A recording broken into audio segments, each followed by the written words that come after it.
The weather could be clearing up for Friday. If it does, I see even more reasons why Oregon rolls.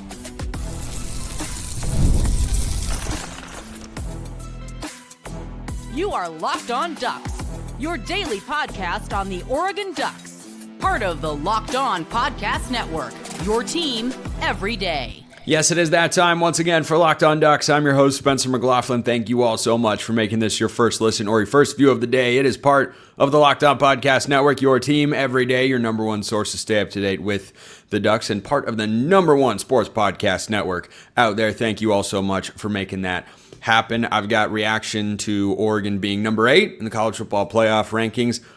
Who do we root for this week? Iowa goes to USC. I don't know if I'm 100% certain as I sit down to record this show. And does Oregon need to get players back from injury this week against Minnesota? That's all coming up on today's show. But first, we talk about this Minnesota team. And this is not a program that has been down on the toughest of times, like Wisconsin a couple weeks ago or Oregon State earlier this season, Oklahoma State. It's not like that. I do see a number of areas, though, that could lead to a score resembling those games. And Wisconsin was only 21-7. I can see that playing out on Friday night. The line has swelled all the way up to 25.5. I think that's a slight overreaction. It opened at around 20, according to our friends at FanDuel, which means the public has a lot of confidence in Oregon, understandably so. Maybe it means there's positive injury news. Maybe it means the weather is getting a heck of a lot better and Oregon will actually be able to throw the ball. If that is the case, one thing when I watch this Minnesota team on film that stands out, their safeties are not the quickest guys out there. And if Oregon, even if Kenyon Sadiq and DeCorian Moore don't play, I think a priority for Will Stein offensively should be figuring out how do you get their safeties in conflict against Oregon's wide receivers, particularly down the field. I think that deep shots to Malik Benson could be there. I'm interested to see if Jeremiah McClellan's a guy they feel can take the top off the defense. Maybe Gary Bryant is healthy enough to play this week. Maybe he's not. But Malik Benson in particular is a guy that stands out to me. If you don't have all of those other explosive playmakers, it makes me go, well, if Oregon's going to take some downfield shots, it'd probably be to him. Now, again, the forecast can change on a daily basis, but if it is dry enough for Oregon to throw the ball at least more comfortably than they were able to against Iowa last week or against Wisconsin the game before that, then, yeah, I think Oregon can absolutely go at this Minnesota defense, particularly the safeties, and their pass rush is legit. They've got some guys up front. Anthony Smith has not always been great against higher level competition this year, but statistically he's having the sort of season that I thought Mateo Uyunglele would have this year, who, again, I think has been good, just not as statistically productive as he's capable of. Anthony Smith has 11.5 TFLs and 8.5 sacks this year, and I don't like those stats get combined, so that's 11.5 total plays behind the line, and 8.5 of them are sacks. He also has 5 quarterback hurries. So that sort of production coming off the edge is very real. But if you can protect from that, I think the biggest thing with this Minnesota team, who we know is not as good as Iowa, who Oregon, of course, beat on the road last week. Gosh, that was a really fun football game. But this is not a team that is loaded with speed. This is a team that has always kind of been about the physicality and toughness. They in a lot of ways, are kind of the prototype or stereotype, if you will, of the middle of the Big Ten, of what it means. What do you have to be able to do to win games in the Big Ten? It's playing Minnesota, Iowa, Wisconsin when they're right, Michigan State when they're right. They all feel that same sort of style. They're not particularly explosive. They're not known for their speed. I think Oregon in the run game or in the pass game, frankly, could go after the Minnesota DBs. If they can get into space, I like Oregon's chances there. The Ducks are one of the best teams in the Big Ten, and I believe in the country as well, at missed tackles from the running back position, which after last week, if you go back and watch the tape, that should surprise absolutely no one because the O-line blocked really well. The scheme from Will Stein was really good. But man, Oregon's running backs are just hard to tackle. The rain helps, but they are just tough to bring down. And they all have different kind of styles of running, but man, they are really, really good. So offensively, if it dries up, I think Oregon is fully capable of putting up the sort of score that Iowa or Ohio State did. Those two teams beat this Minnesota squad a combined 83-6. That's entirely possible on the offensive side. Flip over to the defensive side of the ball.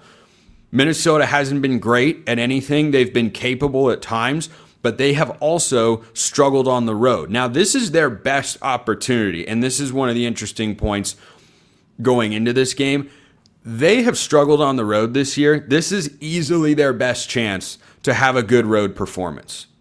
Like, they will officially be Washington under Jed Fish levels of struggling on the road. Frankly, they're already kind of there. They're 6-0 at home. They're 0-3 on the road. But Oregon is off a short week after an emotionally and physically draining game last week at Iowa, and Minnesota is off a bye. So it's a long trip, but off a bye, Oregon short week after the game they played last week, and the Ducks are dinged up. That's about as good of an opportunity as you are going to have to win away from home. But Minnesota this year is 6-3. They lost in blowout fashion to Iowa, blowout fashion to Ohio State, and then on the road earlier this year against Cal, who's a bowl team. Like, they're respectable. And Jaren Kiave-Sangopolatele, one-time, very brief Oregon Duck, is slinging it as a true freshman back there behind center. But overall, this is a Minnesota team that just has not looked the same away from their home stadium. And they have a great home field advantage. If Oregon ever goes to Minnesota, which I'm sure at some point in the Big Ten slate they will, then that'll be something that will get discussed is, hey, Minnesota's got a great crowd and they play well at home. They absolutely do. So the other thing on the defensive side for the Ducks is I think there are, again, a lot of advantages across the board. What's the best unit for Oregon? Arguably on either side of the ball, the defensive line. The offensive line also playing very well. But the offensive line for Minnesota has struggled in pass protection this year. Their best offensive lineman from a year ago is currently the starting right tackle for Ohio State via the transfer portal. And the only real connection that these two schools have, Oregon and Minnesota, player-wise, would be our old friend Bucky Irving, who's, of course, unfortunately struggling to stay healthy, but tearing it up when he's healthy with the Bucks. So, too, is Tez Johnson, who is Bo Nix's brother, by the way. In case you didn't know, I could work that into any show, and make it relevant. Anyway, the offensive line, I do not believe that PFF is everything. I do think there are a lot of good metrics and data, and they mostly do a good job. Here are the overall grades for the offensive line this year. The guards at 71.6 and 50.5. They've really only played 5 guys this year. They haven't needed to showcase the depth, nor do I think they have the same sort of depth that the Ducks have up front. Their center grades at a 64.6. Their tackles are 67.9 and 67.3. For those unfamiliar with PFF grades, 70 is good, 80 is great, 90 is one of the best in all of college football. Quarterback grades are inflated compared to every other position group. So there's one guy in there you'd say is having, in the eyes of PFF, a good season against this Oregon defensive front. Good luck. Good luck. Now, Darius Taylor, their running back, may or may not play in this game. That's another point. I go, man, that's gonna be difficult because Femi Ijiboy is a good running back. Those two guys are both incredibly capable. Taylor coming into the year is one of the best running backs in the Big Ten, but Minnesota, when they're at their best, looks like Iowa. What does Iowa want to do? Run the ball. What were the Hawkeyes unable to do in a big way last week? Run the ball. They had one run over 10 yards, and it came on their last offensive drive of the game. I think Oregon could get this game out of hand well before it reaches that point. So they want to run the ball, be physical, and make things easy and efficient for their quarterback, a redshirt freshman, Drake Lindsey, who's throwing for under 200 yards a game. I bet he's under 200 yards again on Friday night, against what is statistically the best pass defense in all of college football for the Ducks. So I don't know where Minnesota gains a big advantage in this game. I don't know how I think they want the rain to come back. Obviously, I don't think they'd ever admit that, but if you're a Minnesota fan, yeah, you want this game to be ugly and play out like the Wisconsin game. That's I think the best chance Minnesota has, because if it's drier and it's a little bit more offensive friendly from Mother Nature, then other than the potential for the pass rush to get home, because Oregon in pass protection this year has been mostly good, but I don't think they're quite as good as they are at run blocking this season. Maybe that's how Minnesota gets in the game. Maybe they strip Dante Moore. Maybe they, can pressure him, and they will bring different types of blitzes, to be sure. Not quite at Indiana's level, but they've had a strong defensive culture up there for a while. But it's just the more I watch, the more I dive into Minnesota, the more I go, man, they're a solid program. They're a solid team, but they are not on Oregon's level. And I think that the scheduling advantage and the weather are the biggest things they could take advantage of. So if it's dry on Friday night, I think Oregon wins big. I bet they'd even cover the 25.5. So let me know your thoughts in the YouTube comments below. Hit me up on Twitter, all of that good stuff. Oregon, number 8 in the playoff rankings. So what do we want?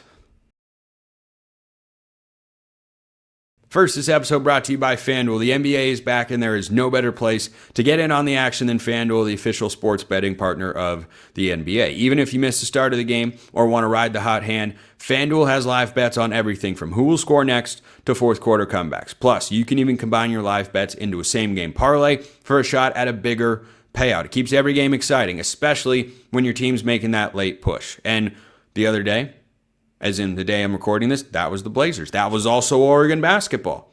They made a late push to cruise at the end against South Dakota State. Blazers made a late push against the lowly Pelicans, got the win on the road. If you thought you knew what was going to happen there and wanted to get in on the action, FanDuel's a place to do it. Plus, they've got college football. This line has swelled in favor of Oregon. If the rain's coming down, I think it'll be a little closer, but we know Oregon can compete in those games and win those games. But if it's dry and they can throw a little more, I think you could see some big plays, and that would be really, really good. Right now, FanDuel's giving new customers $300 in bonus bets when your first $5 bet wins. So head to FanDuel.com to sign up and play your game with FanDuel, the official sports betting partner of the NBA. All right, we've got our second segment set, which means we're ready for segment number 2. Not segment number 3. Segment number 2. So Oregon comes in after the win at Iowa last week, who was ranked 20th by the playoff committee at number 8 in the rankings. They go ahead of BYU, who fell too far. I talked about that over on Wednesday's episode of Locked On College Football, but I thought BYU was punished too much. The good news, Oregon was, I think, appropriately rewarded for winning at number 20. Now, here's the interesting thing. Iowa was number 20. They lose on a last-second field goal, and they only drop one spot. That's good. That's good, because what that means is the committee is giving the proper respect to the Big Ten that some people feel they give too heavily in favor of the SEC. Sometimes I agree. Sometimes I do not. I have the belief, as many of you do, these things tend to work themselves out when it all gets said and done. Like, from just a national standpoint, I do not want to see Texas and Oklahoma make the college football playoff unless they earn it. I think they should have to go 10-2. I don't want to see them in at 9-3. I wouldn't want to see Oregon in at 9-3. At 10-2, yeah, I would hope that they are in. So this week, I don't know that it matters who wins between Iowa and USC. Iowa's remaining schedule is Michigan State at home, who our old Pac-12 pal, RIP, Jonathan Smith, is not having a good go of it in East Lansing. And then they go to Nebraska, a game they could very easily lose. The Cornhuskers also have a backup quarterback, Dylan Raiola, unfortunately got hurt this year. So if the way to look at the Iowa USC game is which win would give Oregon more respect? And I think the answer, emphasis on I think, is Iowa beating USC. But I don't think that there is a huge difference. The reason is that if the committee was willing to look at that loss by Iowa to Oregon and say, we're going to move you one spot, USC comes in this week at 17. There's a real chance that they could still be ranked when they play Oregon next week if Iowa wins, and then that Hawkeyes win would hold up very well over time. What Oregon needs to have in the event that they were to, let's say, beat USC next week after beating Minnesota on Friday, and that's an if. USC is a good team. But let's say they were to lose the last week of the year to Washington. In order for that to not be a game that eliminates the Ducks from the playoffs, at least one of Iowa and USC needs to be ranked. At least one. And so if that winds up being USC, fine. Because Oregon plays USC next week, they might wind up giving them their third loss. Now, maybe Iowa does that. But then all of a sudden, Oregon beating USC would give them their fourth loss, but maybe the Iowa win would hold up. So there's all this back and forth, and I think it can work out in either direction. And of course, forever and always, if Oregon wins their next 3 games, they're in the playoff. They might even get to host a game. They probably would get to host a game in Eugene because the top 4 seeds will get byes to the quarterfinals, which if the playoff ended today would be Ohio State, Indiana, Texas A&M, and Alabama. And then the next 4 teams would host, and that would be Georgia, Texas Tech, Ole Miss, and Oregon. So I think if Oregon goes 11-1, this is a 9.5 on Spencer's scale of agreement. You never know with the committee, but it is a 9.5 for me that 11-1 Oregon will not get jumped by anybody behind them. Oklahoma has the potential to do it if they were to beat Bama, but then Alabama would come down and Oregon would have the chance to go ahead. And they'd have the better record there. So overall, if you're thinking, well, do I want Iowa? Do I want USC? It can work out either way. It really can. But what you would like to have at the end of the year when the regular season is done, if, God forbid, Oregon loses at Washington in a few weeks, which is possible, rivalry road game, Washington's a good team. Not a great team, but a good team. If that were to happen, what you would not want to have is for the committee to be able to look around and go, wait a minute, we don't have any teams currently ranked on Oregon's schedule that they beat. And then they just lost to an unranked Washington team. That would not be good.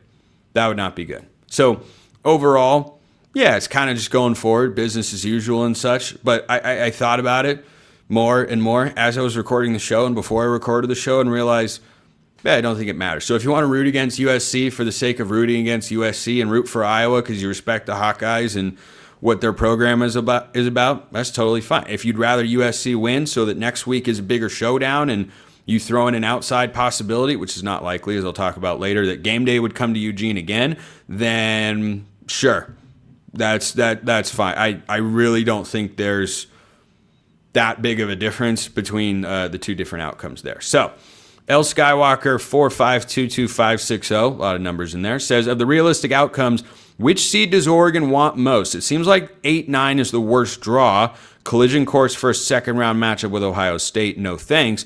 I'd almost rather have a 10 or 11 than 8-9. I hear you on that, because Oregon against Ohio State in the regular season, thumbs up.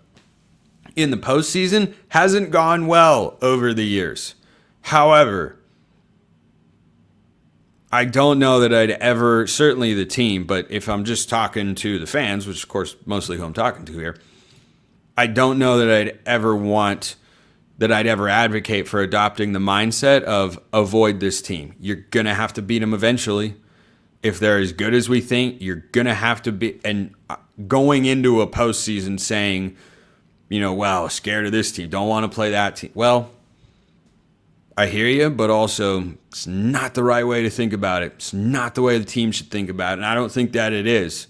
And frankly, the story of coming back after last year, beating Ohio State in the quarterfinal, would be quite the moment for Dan Lanning and the Ducks, because Ohio State is indeed a very good football team. But the reason I would not rather have 10 or 11, I don't want to go on the road for the first playoff game. I want that game to be at Autzen Stadium for the fans, for the program, but also for the likelihood of winning. A lot easier to win at home than it is on the road. So no, I wouldn't want to have a seed that puts you into a road playoff game and then a neutral site playoff game. The home game is should be the ultimate prize. Teams that get a bye in the playoff, I've said this for a long time, should get a home playoff game. Joel Klatt agrees with me. Hopefully our two combined voices, which are obviously of equal weight, hopefully that can influence the committee somehow. But yeah, another one that you sent in. That said, it feels like the 5 seed would be the most ideal given what's left on our schedule and that of the teams ranked ahead of us. If we went out, could we get up to the 5 seed? Well, a couple of things would have to happen there. Texas Tech would have to lose at some point. Georgia could lose. It's not impossible because Ole Miss has got Florida this week. They'll win. Florida's terrible. But then they have the Egg Bowl, week of Thanksgiving, on the road. Mississippi State does not have a good record. They are not a great team, but they are not a pushover. They beat Arizona State earlier this year in Starkville. Jeff Love being coach, he can score points, and Ole Miss's defense has been suspect a time or two. Yeah, I think every team that's ranked ahead of Oregon right now has a losable game on the schedule. For Alabama, that is this week against Oklahoma. Technically the Auburn game, the Iron Bowl at Auburn, maybe, but for Ole Miss, it is, and plus you could throw conference championship games in here as well if Oregon were to go 11-1, but as in games that other teams could lose that Oregon would not, because Ohio State and Indiana are not losing. Ohio State's got to play Michigan, who's been playing some pretty good football, but Ohio State's a better team. I think they'll finally get it done. But I've thought that before. You never know. So, yeah, Ole Miss could lose Mississippi State. Texas Tech could lose the Big 12 championship game. They will not lose a game in the regular season. Georgia could lose to Georgia Tech. They almost lost last year. Alabama could lose to Oklahoma. So, yeah, I think the 5 seed is entirely possible if Oregon were to go 11-1. This one came in as well. A Spencer challenge. If you get to change one bad ref call, one bad player mistake, and one bad play call for Oregon, what's the new outcome of the Iowa game? Ooh. So the ref call would be the missed hold on Tatum Tuioti on 4th and 3 on Iowa's go-ahead touchdown drive. That would make it 4th and 13. I think Oregon can give up 12 yards or fewer when Iowa has to throw the ball. One bad player mistake would definitely be a dual mistake. Dylan Thieneman, Aaron Flowers, again on that Iowa touchdown drive, 3rd and 5. Don't know what happened. Eyes got caught in the backfield. They turned a tight end loose for a 40-yard play down the field, or else Iowa punts. Oregon has a chance to run out the clock. And then the play call, the quarterback sweep with Dante Moore, it's not that it's a bad play. It's worked before, but the running backs were just carrying the load on that entire drive. And then all of a sudden you went 5 wide and tried to fool them with the illusion that you'd pass on a day where it's hard to throw and you were running it well. So I think that that gave Iowa a pretty good tip of the hand of what you were going to call in that spot. So if that happens, then Oregon wins by more than 2 and maybe 2 possessions. Maybe. But that was a unique one. I like that. I'm always down to relive games that were fun and exciting. Hopefully, Friday night is fun, exciting. What if some guys don't come back? First, this episode brought to you by Supply House. When the opening whistle blows on a new repair, get your crew moving forward with Supply House. Order today and see parts on your doorstep tomorrow. Over 280,000 plumbing, HVAC, and electrical items from the most trusted brands in the business. Their real-time inventory and honest lead times keep you from punting projects, while their industry-leading customer service always has your blind side covered. If you need parts fast for a project, Supply House has next-day delivery. You talk about a game changer like Jordan Davison can be, or De'Aaron Hill, or Noah Whittington, or Dante Moore, or any number of guys on this Oregon team. Next-day delivery is a game changer for your business. Join the free TradeMaster program today and score serious perks like priority shipping, lower prices, and a dedicated support line. Visit supplyhouse.com to sign up for free and use promo code SHCollege5 for 5% off your first order. That's supplyhouse.com. Real people, real service. So I was thinking about injuries earlier because Evan Stewart, the last I had heard, and this was not 100% confirmed, but I heard from someone he might come back around the time of USC. I don't know that is 100% the plan. It does seem like he'll play at some point this season. Oregon keeps listing him as out on the injury report. If you have a season-ending injury, typically you don't do that unless there's a possibility at least that you could return at some point this year. So Evan Stewart is a name that I thought about, of course, because he hasn't played this season. Decorian Moore, Kenyon Sadiq. Based on Dan Lanning's comments earlier this week, I think Sadiq would be more likely to play in this game against Minnesota than Decorian Moore. That's me being speculative there and just kind of guessing based on the injuries. And the other thing, too, is I think there's absolutely an element for Dan Lanning in this game, especially if the weather can stay a little dry, of how badly do we need to push our two leading receivers to come back in a game against a team that we should be able to beat. Now, is he thinking that way? Maybe, maybe not. Maybe he's looking at, hey, if you can play, then you can go. We got to take every opponent seriously. Crazier upsets have happened in college football this year than Minnesota beating Oregon on a Friday night in Eugene when the Ducks are on a short week and Minnesota's off a bye. Crazier things have happened, to be sure. You do have to think about the long-term outlook, though, of the season and the guys' careers, especially Decorian's, because Sadiq might be off to the NFL draft after this year. But Sadiq had been banged up for a while, and it felt like, a bunch of nicks and bruises, metaphorically speaking, just kind of came to a point where he needed to be out last week against Iowa.